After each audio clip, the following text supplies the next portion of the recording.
Welcome to Go Goat's Library. Number 28, Sandslash. Sandslash, the mouse Pokemon, is a ground-type Pokemon introduced in Generation 1. It has a gender ratio of 50% male and 50% female. It stands 3 feet 3 inches tall or 1 meter tall and weighs 65 pounds or 29.5 kilograms. When battled, it yields 2 defense EV. It evolves from Sandshrew starting at level 22. In Alola, Sandslash has a dual-type Ice-Steel regional form. It evolves from Alolan Sandshrew when exposed to an Ice Stone. These Sandslash can also be found in the Blueberry Academy's Terranium. Biology: Sandslash is a bipedal, ground-dwelling phyllodite Pokemon. Although Sandslash is usually bipedal, it can run on all fours. Most of its body is yellow with a white underbelly. It has a narrow muzzle, almond-shaped blue eyes, and a thick tail. Its back is mostly covered in sharp, brown quills from its tough, dry hide. It has 2 large claws on its paws and feet. These claws are its primary weapons and are used for slashing, but can also be used for burrowing. Its claws and spikes can both break off, but they grow back quickly and are shed regularly. Sandslash's broken parts can be used to carve plows for tilling of farms. Claws can become harder and smoother if they live in drier areas. Sandslash can curl into a large ball, which allows it to roll to attack or escape, protect itself from heat stroke, and guard its belly. Sandslash is also adept at climbing trees and is prone to ambush its enemies from above. It also climbs trees to rest during the night and to slash berries to feed Sandshrew waiting below. Sandslash is mostly found in deserts. In the Alola region, Alolan Sandslash has an icy blue hide and steel quills covered in ice. These quills stand taller than a regular Sandslash's quills and resemble icicles. Unlike its Cantonian variant, Alolan Sandslash is rarely seen curling up into a ball, perhaps made difficult by its thick hide and icy spine. Instead, this Pokemon uses its hide for camouflage in the snow, while exposing only its spines. Its body emits cold air, which sharpens its quills.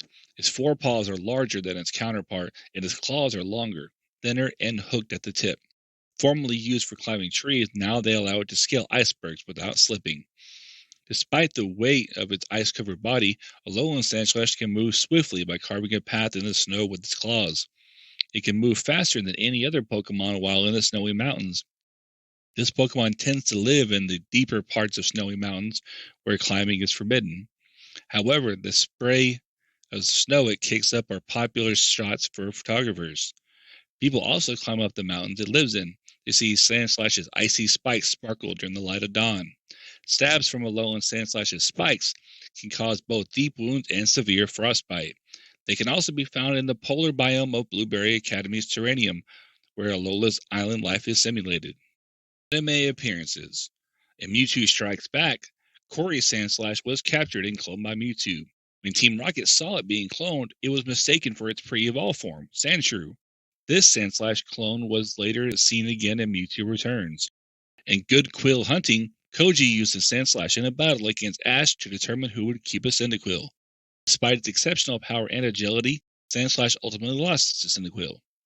In Bulbasaur, the Ambassador, 3 Sandslash helped dig a new lake for the grass-type Pokemon at Professor Oak's laboratory.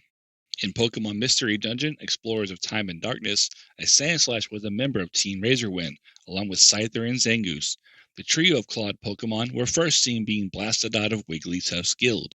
Team Razorwind overheard that Team Pokepals were assigned with the task of traveling to the Labyrinth Cave to get a Gabite scale for an alien Shinx, and decided to attempt beating Team Pokepals. Unfortunately for Team Razorwind, Gabite beat them up. He reappeared alongside its team in Pokemon Mystery Dungeon, Explorers of Sky, Beyond Time and Darkness.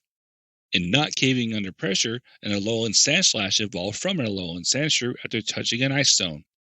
It gave Lily an Icenium Z as thanks for helping it battle a Tyranitar that was threatening a home it shared with several other Alolan Sandshrew. In How Are You Gonna Keep Him Off the Farm, James pulled a Sandslash from the Rocket Prize Master to battle Ash and Go, only for it to be defeated by Go's newly caught Dugtrio. In Eyes to the Skies Once Again Part 1, and Sandshrew was revealed to have evolved into a Sandslash. Sandslash debuted in the Flame Pokemon-thon, where many of them were at the Laramie Ranch. One was later seen among the Pokemon participating in the Big P Pokemon race. In a chancy operation, an injured Sandslash was brought to the clinic. And to master the unexpected, a Sandslash was stuck between the rock body segments of a giant onyx, causing so much pain that the rock snake Pokemon rampaged until Bruno freed it. In Pokemon Battle 151, a trainer's Alolan Sandslash competed in the Battle Royal preliminary round of the Malalo Conference but was defeated by a Turtonator. Trivia: no other Pokemon has the same type combination as Alolan Sandslash and its Alolan pre-evolved form. In the Pokemon Red and Blue Beta, Sandslash's original name was Sandstorm. Sandslash and its pre-evolved form both share their category of Rattata, Raticate, Pikachu, Raichu, Palmy, and Palmo. They are all known as the mouse Pokemon. Origins: Sandslash appears to be based on a pangolin and may also draw inspiration from the Yamarushi, a radish greater yokai and mountain spirit sometimes interpreted as a porcupine-like creature. Its venomous quills, referenced by Poison Sting in various TCG cards, colored a rusty red in its shiny variant, may nod to how Yamaroshi could spray its rusty barbs to inflict illness upon victims. Alolan Sandslash, too, may draw inspiration from the Yamaroshi, now highlighting the yokai's association with the cold mountain wind. It may draw additional inspiration from Burbagazi, alpine gnomes with large feet and ice-covered hair, said to be skillful at winter sport and digging through snow. Its hooked claws combined with its ability to ice climb seem to be inspired by ice axes. I hope you enjoyed this episode. Thank you for listening, and as always, be sure to subscribe so that you don't miss the next chapter of Go Goat's Library.